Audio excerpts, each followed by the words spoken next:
Di pertemuan yang lalu, kita sudah bahas bahwa dakwah Rasulullah pertama kali dakwah apa kemarin? Dakwah agar orang-orang menyembah kepada Allah dan menyembahi sesembahan selain Allah.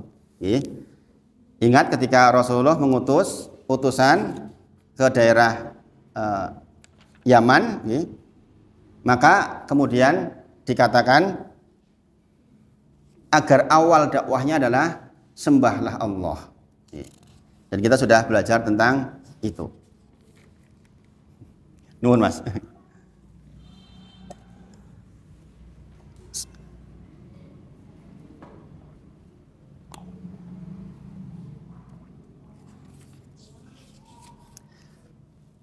Kemudian di kitab akidah ini, ayat pertama yang dibahas adalah Quran surah Ad-Dzariyat ayat ke-56 yang sering saya sebutkan di Jumatan, yaitu apa? Wa ma khalaqatul jinna wal insa illa liya'budun.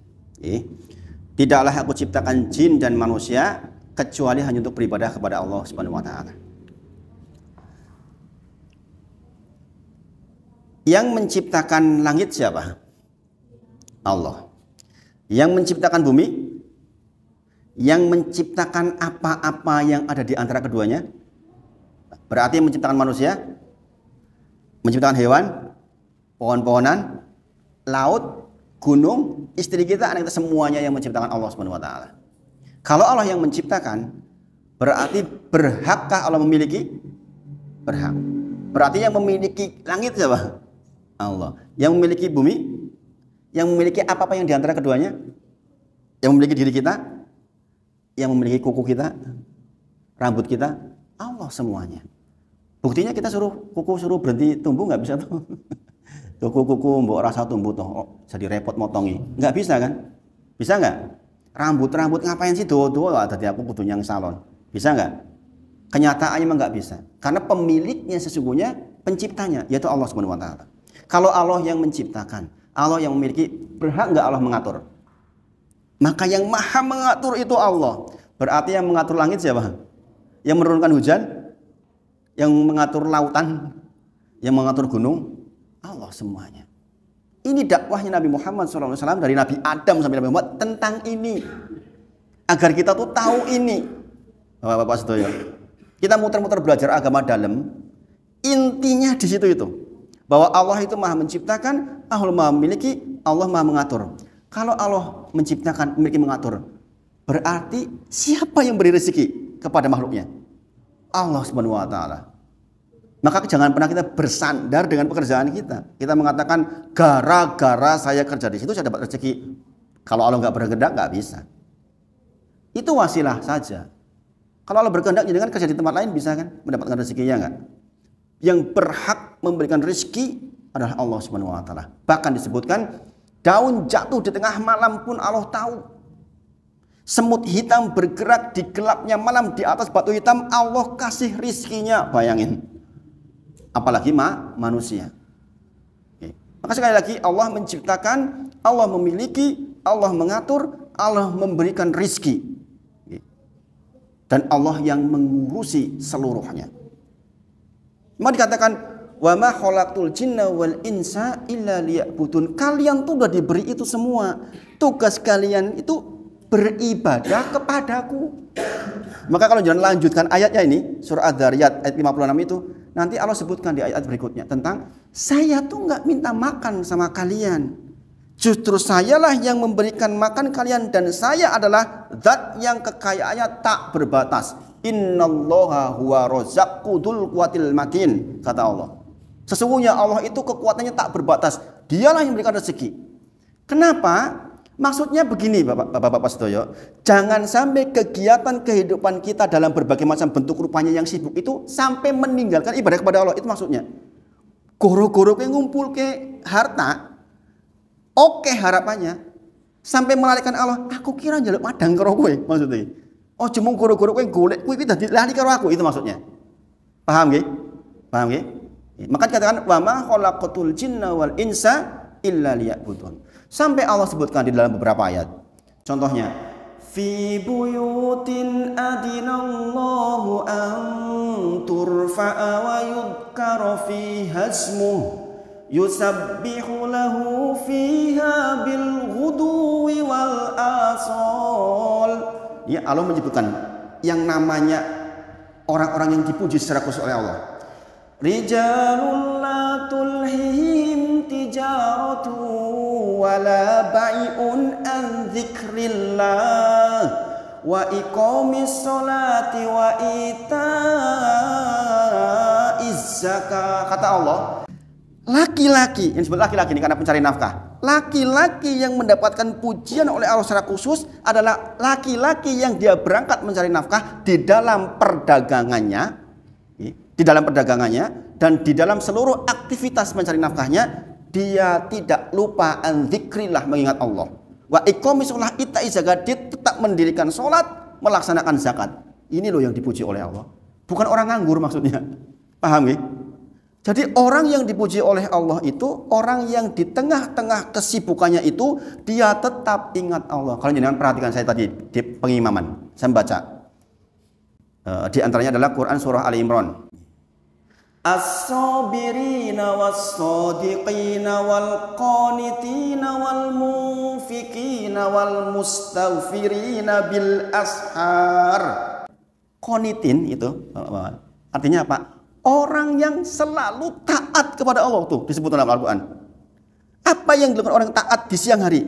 Dia di siang harinya mencari nafkah, dia siang harinya benar-benar luar biasa untuk mengambil bagian dunianya. Karena nggak boleh dilupakan bagian dunianya, kata Allah. Jangan tinggalkan dunianya. Tapi dia dengan dunianya itu qanitin, taatnya malam itu wal mustaghfirina bil ashar, adalah orang-orang yang di sepertiga malam terakhir beristighfar. Bayangin. Padahal orang apa tadi itu? Orang sabar, orang benar, orang taat. As-sabirina was-sadiqina wal-qanitina. Bayangin itu. Wal mustaghfirina bil ashar. Aisyah radhiyallahu anha, istrinya Rasulullah, bertanya ke Rasulullah, "Ya Rasulullah, mengapa mereka ini beristighfar di ujung malam sampai nangis-nangis? Apakah mereka di siang hari berzina? Apakah mereka di siang hari minta-minta? Apakah di siang hari dia mencuri?" Kata Aisyah radhiyallahu anha bertanya kepada Rasulullah, "Bukan. Mereka beristighfar karena takut barusan sholat malamnya tadi nggak diterima." Bayangin. Itu orang qanitin, orang yang begitu itu kata Al-Quran. Sementara kita sudah mah nggak taat, wengi ora tangi, ora istighfar lah, subhanallah. Maka di antara kaifiyah sholat malam, Bapak-bapak sedaya itu, jenengan sholat malam dikasih jeda dengan subuh. Sehingga antara sholat malam dan subuh itu ada waktu untuk hum yastaghfiruna bil ashar. Mereka adalah orang-orang yang banyak istighfar di ujung malam. Lantas kalau kita hidup kok ora tangi wong elek terus ngopo? Bapak-bapak semuanya. Kalau kita sudah belajar beginian nganti ora gelem tangi wong yo kebangetan, kita hidup untuk apa? Dikatakan apa? Wa ma khalaqatul jinna wal insa illa liya'budun. Dari ayat ini kita tahu bahwa yang mukallaf, yang diberi kewajiban di samping manusia ada jin. Ya kan? Wa ma khalaqatul jinna wal insa illa liya'budun. Jadi yang punya kewajiban kayak kita, jin juga sama punya kewajiban kayak kita, punya kewajiban sholat, punya kewajiban baca Al-Quran. Kaifiyahnya bagaimana diperdebatkan di kalangan para ulama. Karena ada memang yang tidak seperti manusia. Contoh, jin disuruh hajian dengan terbang, karena diberi terbang dia. Jin itu diberi hak bisa terbang. Kita kan dengan pesawat terbang, ya enggak? Berarti kaifiyah menuju ke Mekahnya tentu saja berbeda. Bagaimana sholatnya dan sebagainya juga bisa jadi kaifiyahnya berbeda. Ini menjadi perdebatan di kalangan para ulama. Kalau hal goib, hanya bisa diambil ketika ada dalil yang menerangkan. Selebihnya ya kita nggak bisa bercerita apa-apa. Goib kok, ya kan? Makanya sering ada orang liberal mengatakan, kok kowe percaya kalau Islam, kowe percaya kalau Al-Quran. Para ulama menyebut 80% ayat Al-Quran yang terkait dengan apa-apa yang sudah terjadi terbukti benar. Contoh, Allah akan menyiksa orang di neraka dengan mengganti kulitnya. Yang diganti apanya? Kulitnya. Ilmu kedokteran sekarang membuktikan bahwa yang sakit itu bagian kulit. Maka ada seorang profesor masuk Islam gara-gara itu. Bayangkan. Artinya 20% yang belum dibuktikan. Contoh, Arab mati, so dibangkitkan kan belum membuktikan, gini mungkin. Jadi kan belum membuktikan urung mati bahwa ada surga ada neraka, ya enggak? Itu juga insya Allah pasti benar karena apa yang sudah lewat semuanya benar. Ini untuk menyampaikan pada orang-orang yang mengatakan oh apa ya dibangkitkan, jadi tulang belulang, masa iya membangkitkannya bagaimana? Cara Allah membangkitkan bagaimana? Dan ini dijawab oleh Allah di dalam banyak ayat. Semakin kita makin mendekat kepada kematian, harusnya semakin banyak ingat ini. Di salah satu masjid, Mas Denny, kemarin saya menyampaikan yang saya bilang di kampung itu, ini di kampung loh Mas Denny, Masya Allah. Salah satu yang minta dibahas apa? Panitianya ngantar ke saya sebuah kitab. Kitabnya Mahmud Al-Misri, judulnya Pak, Bertamasa ke Kampung Akhirat. Jadi nanti salah satu pembahasan saya di masjid itu adalah kita membahas kehidupan setelah kematian. Dari mulai mati dicabut, kemudian di dalam kubur ngapain, terus ditanyain apa, kemudian nanti proses ini pada masa bagaimana, kemudian ke Siratul bagaimana, di surga bagaimana, diterangkan semua di kitab itu.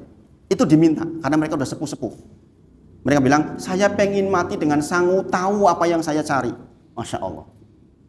Masya Allah. Saya juga kaget, ada kampung begitu itu.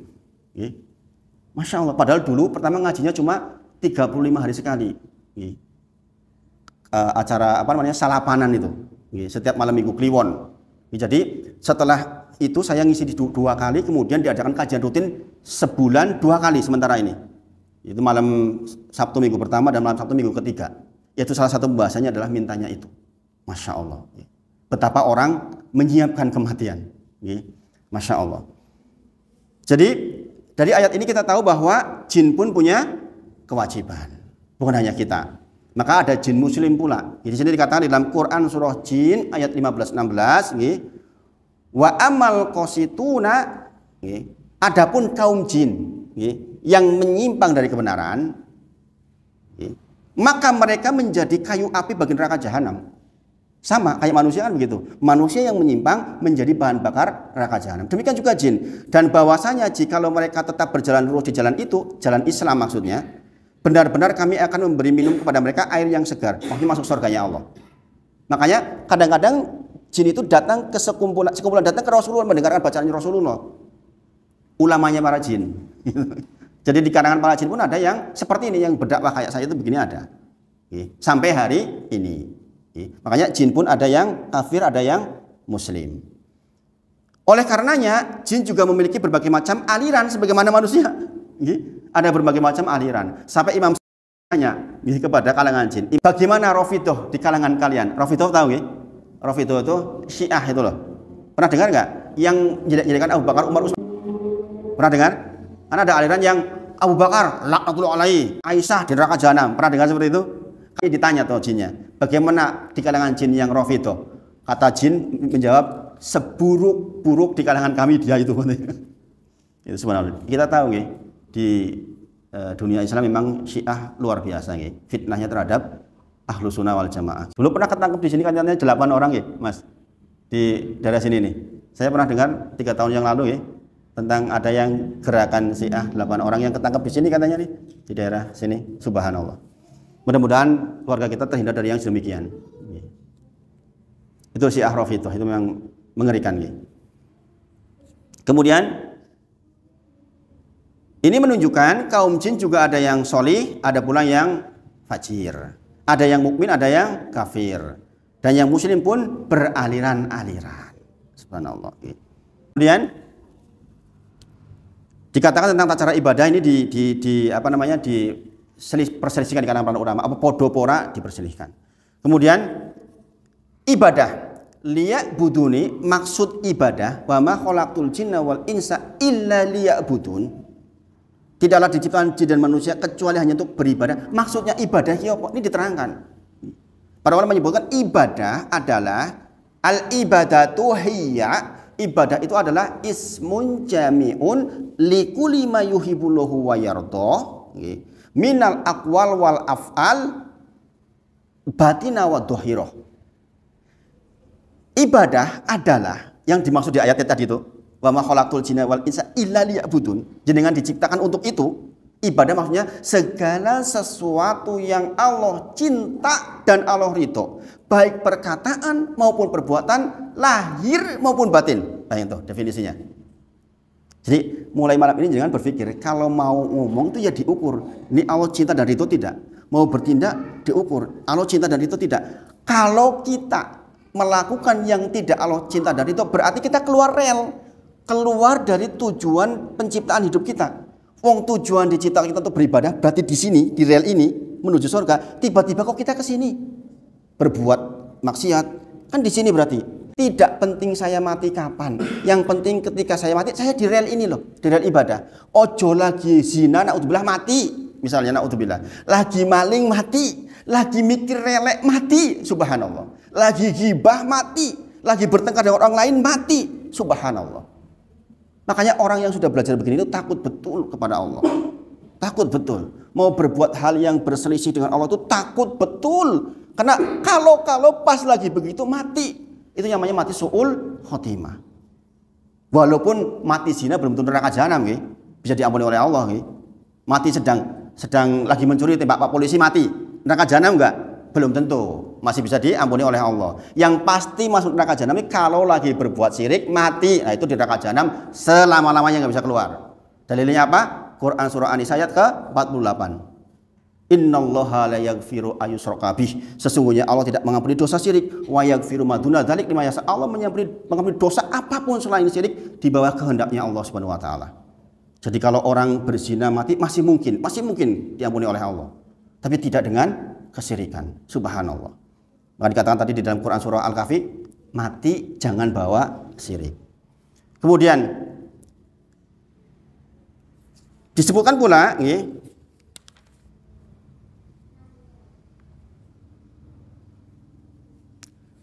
karena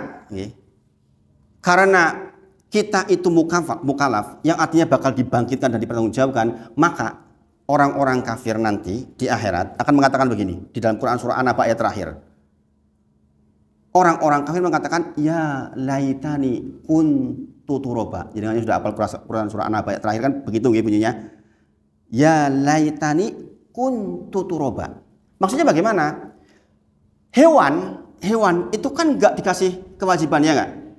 Maka hewan nanti setelah diselesaikan urusannya kuni turoba, dijadikan tanah maksudnya. Paham nggih? Karena mereka nggak mukallaf, mereka nggak diberi kewajiban. Walaupun nggak diberi kewajiban, jangan perlu tahu. Hewan bertanduk, nanduk hewan lainnya yang nggak bertanduk di dunia besok diselesaikan di sana. Hewan ini dibalas di sana. Jedet 00. Setelah 00 kuni turoba, jadi tanah. Maka orang-orang kafir mengatakan ya laitani kuntu turoba. Andai saya kayak hewan itu loh, jadi tanah saja, nggak dibalas maksudnya. Itu yang paling diinginkan orang-orang yang berbuat maksiat di dunia ini. Pengen dadi lemah, pengen raurip. Sayangnya